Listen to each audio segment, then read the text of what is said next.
Saludos y bienvenidos al Euronews Hoy de este viernes. Empezamos con los titulares y después continuamos con las noticias más importantes de la jornada. Benjamin Netanyahu afirma que Israel no pretende conquistar la Franja de Gaza y que los israelíes quieren ver Gaza desmilitarizada, desradicalizada y reconstruida.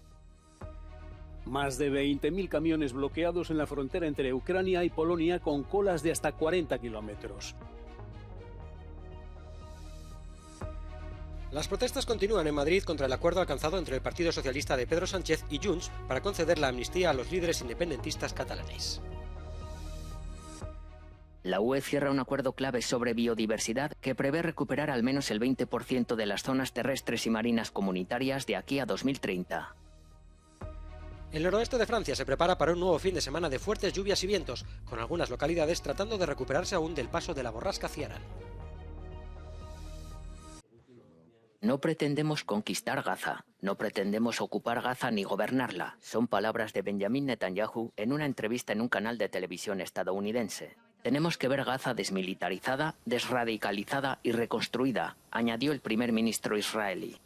La entrevista se produjo después de que Israel acordara realizar pausas humanitarias diarias en el norte de Gaza, una decisión elogiada por la ONU y Estados Unidos. Entre tanto, un representante de las brigadas Al-Quds anunció que sus militantes están dispuestos a liberar a 2 rehenes israelíes. El portavoz del brazo armado del grupo palestino Yihad Islámica señaló que serán liberados por razones humanitarias. Además, a última hora del jueves, los rebeldes hutíes de Yemen afirmaron haber lanzado misiles balísticos hacia el sur de Israel. Por su parte, el gobierno israelí anunció en días anteriores su éxito en la interceptación de misiles y el uso del sistema antimisiles de alta tecnología de la serie Arrow dirigido a interceptar proyectiles hipersónicos. El jueves, las Fuerzas Armadas israelíes iniciaron una incursión de varias horas en la ciudad de Jenin, en Cisjordania, en la que murieron al menos 14 palestinos y otros 20 resultaron heridos. La Franja de Gaza se ha convertido en un auténtico infierno desde el inicio de la ofensiva israelí. Las escuelas son refugio para familias de desplazados internos y muchos profesores pasan las 24 horas del día en las escuelas, donde no solo enseñan, sino que también arriesgan sus vidas. 130 docentes han muerto desde el 7 de octubre. Esto es una pesadilla, es como si no fuera realidad. ¿Cómo he llegado a tener que vivir en una escuela, dentro de un aula, donde antes me encantaba venir cada mañana a enseñar a mis alumnos y a pasarlo bien? Los niños gazatíes refugiados en las escuelas están viviendo algo que les marcará de por vida. Ya llevo 31 días aquí, día y noche. Vivo aquí porque no solo es un refugio para desplazados, sino también porque perdí a muchos de mis alumnos. Murieron en ataques israelíes.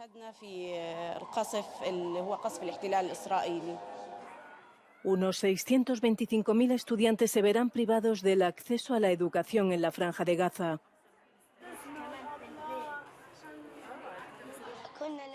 Mis hermanos y yo nos preparábamos para ir a la escuela cuando empezó la guerra y las bombas y los misiles llegaban de todas partes. En vez de venir a la escuela a aprender, mi familia y yo vinimos aquí buscando refugio para salvar nuestras vidas. Mi rutina diaria era ir a la escuela a leer y aprender con mis profesores. Hoy vengo a la escuela en busca de refugio. No hay electricidad ni agua, la vida es muy difícil. Las escuelas se han convertido en el último refugio para los niños, víctimas inocentes de la guerra. La cifra de niños gazatíes muertos asciende a 4.400, pero también hay bajas de niños del lado israelí. Y entre los 240 rehenes que aún retiene Hamás también hay niños e incluso bebés. Europa recuerda la Kristallnacht o Noche de los Cristales Rotos, ocurrida hace 85 años en Alemania y Austria. Entonces, en un pogromo a gran escala orquestado por el partido nazi, más de 30.000 judíos fueron detenidos e internados en campos de concentración. Se produjeron ataques contra sus hogares, sinagogas y negocios, y un número indeterminado de personas falleció a manos de los atacantes. Tememos que nos pueda pasar algo. Nunca se sabe. El antisemitismo ha aumentado con el tiempo, con el conflicto. Sin embargo, no tenemos miedo. No tenemos miedo de salir con las kipás. No tenemos miedo de salir con la tzitzit, con la bandera y representando a nuestro país. a nuestra sociedad, a nuestro pueblo, a nuestra nación. En muchas ciudades de Alemania y Austria se celebraron actos conmemorativos nocturnos en los que se insistió en la importancia de la tolerancia religiosa y racial. En Londres, el rey Carlos III se reunió con un grupo de antiguos niños judíos que fueron aceptados en el Reino Unido durante el denominado Kindertransport, una operación de rescate organizada para salvar la vida de los menores. Más de 20.000 camiones bloqueados en la frontera entre Ucrania y Polonia. Varias decenas de empresas de transporte polacas comenzaron el lunes a bloquear 3 puntos de cruce entre los dos países. Reclaman que Ucrania pueda usar Polonia como vía de paso para exportar cereales, pero no para venderlos en el propio país. El tiempo de espera para cruzar la frontera es prácticamente de una semana. Podemos comer lo que hemos traído de casa, podemos hacer té o café. Si alguien tiene una bombona de gas, si no, comemos comida seca. Hay una zanja y un campo, no hay aseos, nada. Vamos a la frontera a preguntar a los polacos qué piensan. Tal vez van a pagar impuestos por nosotros y a alimentar a nuestras familias. Tal vez tengan alguna información. En el paso fronterizo de Rebenne, en Polonia, uno de los 3 bloqueados, la cola tiene unos 40 kilómetros de largo según la policía local. Los organizadores del bloqueo en Polonia aseguran que seguirán su acción al menos hasta finales de año. Permitirán el paso de coches y autobuses.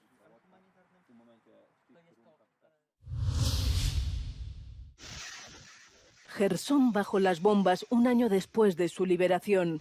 La ciudad de Jersón, en el sur de Ucrania, ha sufrido ataques diarios desde que fue recuperada por las fuerzas ucranianas en noviembre pasado, tras 8 meses de ocupación rusa. Entre explosiones y sirenas, los funcionarios locales han establecido un programa de evacuación temporal de los niños a un campamento ubicado en el oeste de Ucrania. Anastasia no sabe cuándo volverá a su casa. A veces tengo miedo. Cuando hay una gran explosión fuera, quiero irme a casa. Por eso casi nunca salgo. A veces salgo para encontrarme con algún amigo, pero no suelo salir. Ucrania cifra en más de 500 los niños muertos y 1.600 los niños heridos desde el inicio de la invasión rusa. Denuncia además los niños robados por Rusia. En este centro provisional de acogida se encuentra esta familia que decidió huir de un suburbio de Jersón el mes pasado. Son refugiados internos que están ahora en Mykolaiv. Después de una tragedia así tuvimos que huir. Mi otro hijo y su hijo también se fueron. Mi hija se fue, todos se fueron. Tengo 4 yernos luchando como soldados y un quinto ha sido capturado. A pesar de los llamamientos a la evacuación, algunas familias prefieren quedarse en Jersón, aunque sea peligroso. Los pocos niños que quedan juegan en zonas protegidas por sacos de arena o salen con sus padres al anochecer, cuando hay menos ataques aéreos. Nueva noche de protestas y enfrentamientos en Madrid frente a la sede del Partido Socialista en respuesta al acuerdo entre esta formación y los separatistas catalanes para conceder a estos la amnistía por sus delitos. Y es que para muchos la decisión de Pedro Sánchez no hace otra cosa que saltarse la ley sin otro objetivo que el de perpetuarse en el poder. Desde los partidos de la oposición las críticas son feroces. Estos acuerdos de la vergüenza no resuelven ningún problema, sino que los agravan todos. Estamos hablando de ceder un chantaje. Se ha puesto en marcha en el día de hoy definitivamente el golpe contra la nación, contra la democracia y contra la ley. Y por lo tanto comienza un periodo negro en la historia de España. Los detalles del acuerdo aún no se conocen en su totalidad y esta incertidumbre es una razón más para los críticos con Sánchez. La coalición debe aprobarse formalmente antes del 27 de noviembre, fecha límite para lograr formar un nuevo gobierno. De lo contrario, el país iría a unas nuevas elecciones, probablemente en enero de 2024. Elecciones anticipadas para salir de la crisis política.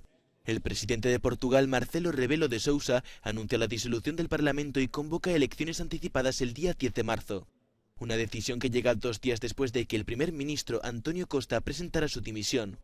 Actualmente la Fiscalía lusa investiga al ex primer ministro por un caso de presunta prevaricación, corrupción activa y pasiva y tráfico de influencias en negocios de litio e hidrógeno. La convocatoria de elecciones responde a los deseos del socialdemócrata Luis Montenegro, que ahora es el favorito para ganar las elecciones. La Unión Europea ha alcanzado un acuerdo sobre protección y restauración de hábitats frágiles después de que las propuestas iniciales sobre biodiversidad fueran rechazadas por el bloque de centro-derecha del Parlamento Europeo. El acuerdo prevé medidas para recuperar al menos el 20% de las zonas terrestres y marinas de la UE de aquí a 2030 y todos los ecosistemas que necesiten restauración de aquí a 2050. Los más críticos con la medida afirman que el texto es insuficiente para afrontar los retos de la biodiversidad en Europa. El norte de Europa y muy especialmente el noroeste de Francia se preparan para la llegada de nuevo de fuertes lluvias e inundaciones a lo largo de todo el fin de semana. En Normandía y Pas-de-Calais, algunas ciudades siguen inundadas tras los aguaceros provocados por la borrasca Ciarán. Ambos departamentos permanecen en alerta roja, ya que se esperan precipitaciones de hasta 90 milímetros a la hora y rachas de viento de entre 60 y 90 kilómetros por hora. Los equipos de emergencia tratan de apuntalar las orillas de los ríos para evitar que se desborden y algunas comunidades han sido evacuadas como medida de precaución. Australia ofrece refugio climático a los habitantes de Tuvalu. El primer ministro australiano, Anthony Albanese, anunció su intención de otorgar hasta 280 visados anuales al país insular, como parte de un acuerdo para reubicar a una parte de sus 11.000 habitantes. El acuerdo incluye financiación adicional, unos 209 millones de euros, para el proyecto de adaptación costera de Tuvalu, un país que no supera los 5 metros sobre el nivel del mar y considerado extremadamente vulnerable al cambio climático.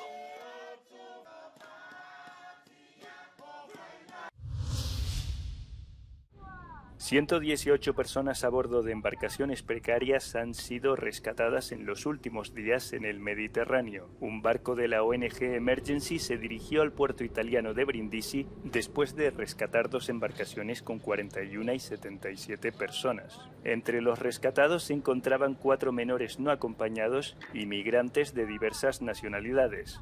Según el Ministerio del Interior de Italia, más de 145.000 migrantes han llegado al país por vía marítima en lo que va de año. Las personas transexuales sí podrán ser bautizadas en la fe católica, aunque con condiciones.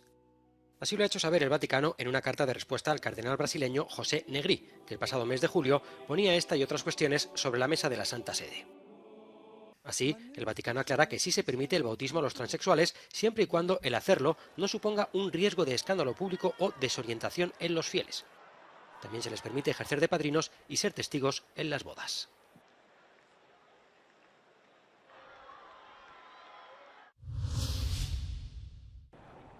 Primer trasplante en la historia de un globo ocular completo. Se llevó a cabo en Nueva York el pasado mes de mayo, pero no ha sido hasta ahora que los cirujanos han confirmado la dinámica positiva del caso. Aaron James, un exmilitar de 46 años, había sufrido un grave traumatismo facial en un accidente laboral, perdiendo el ojo izquierdo. Durante el proceso se utilizaron células madre del propio paciente, extraídas de su médula ósea. El éxito de la intervención, no obstante, es parcial, ya que el paciente no ha conseguido recuperar la visión, aunque no se descarta que eso pueda acabar sucediendo.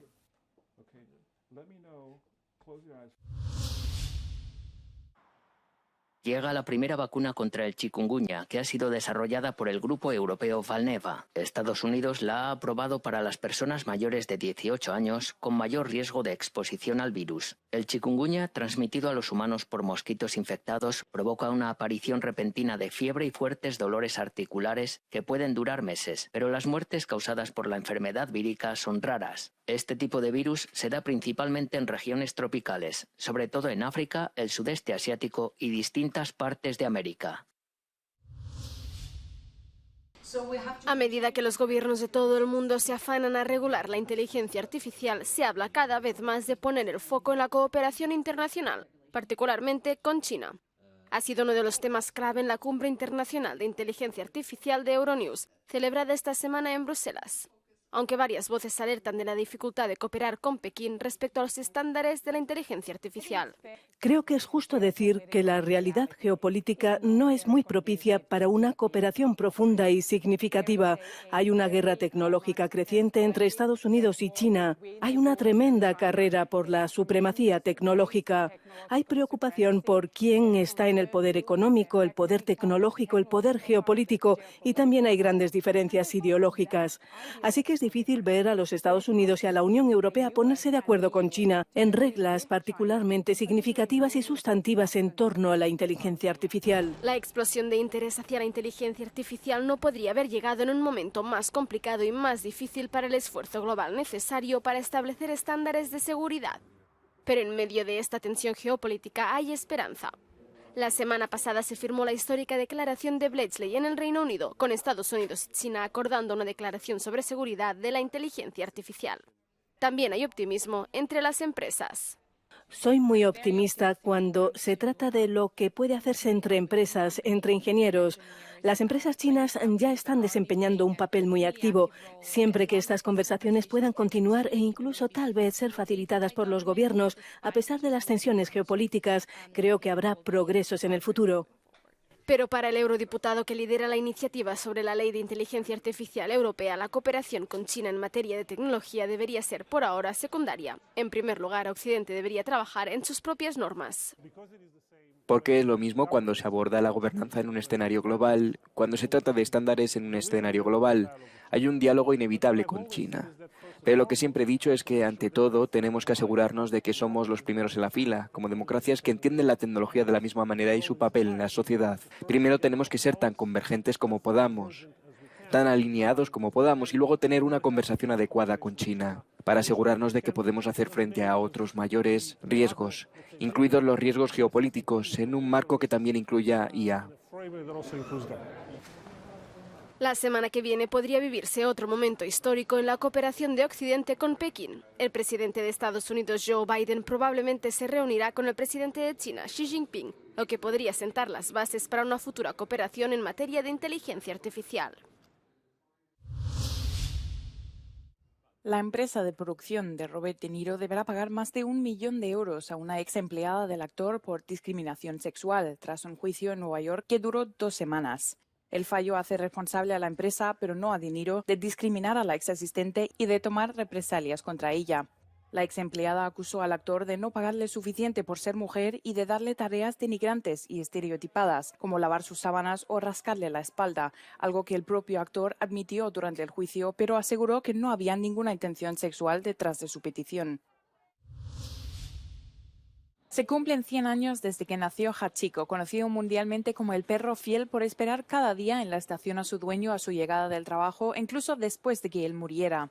Durante casi 10 años, Hachiko siguió yendo a la estación de tren cada día a la misma hora para esperar a su amo, convirtiéndose en una figura conocida y apreciada en todo el barrio japonés de Shibuya hasta que falleció en 1935. La estatua de Hachiko, alzada en 1948, es uno de los monumentos más visitados de la ciudad de Tokio y una parada obligatoria para muchos viajeros. La carismática y aclamada actriz italiana Monica Bellucci fue la invitada oficial del Festival de Cine de Tesalónica en Grecia. La italiana fue premiada con el Alexander de Oro honorífico por su trayectoria, antes de un pase especial de su película Malena. Y en una rueda de prensa, Bellucci habló de la inspiración que tomó de la soprano grecoamericana María Callas para otro de sus papeles.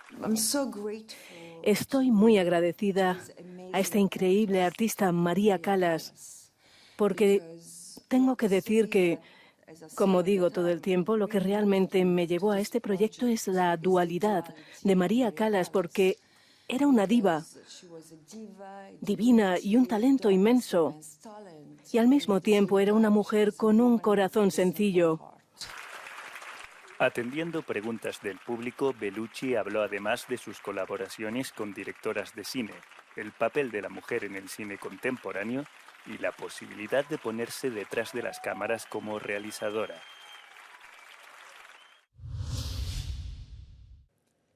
Hasta aquí el informativo de este viernes. Como saben, estamos de mudanza de la ciudad francesa de Lyon a la capital de España, Madrid. Y es por eso que varía nuestra producción y nuestra presentación de estos días. Lo importante es no dejarles sin su resumen de noticias de cada día. Gracias por esos me gusta. Buenos días, buenas tardes, buenas noches.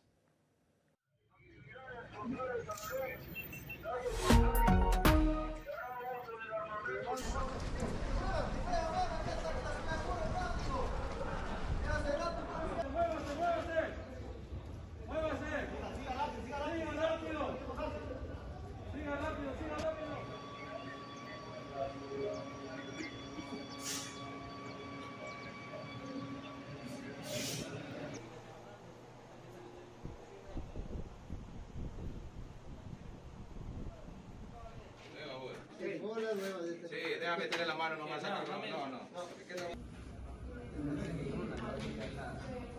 Mira, ahí hay 27 también.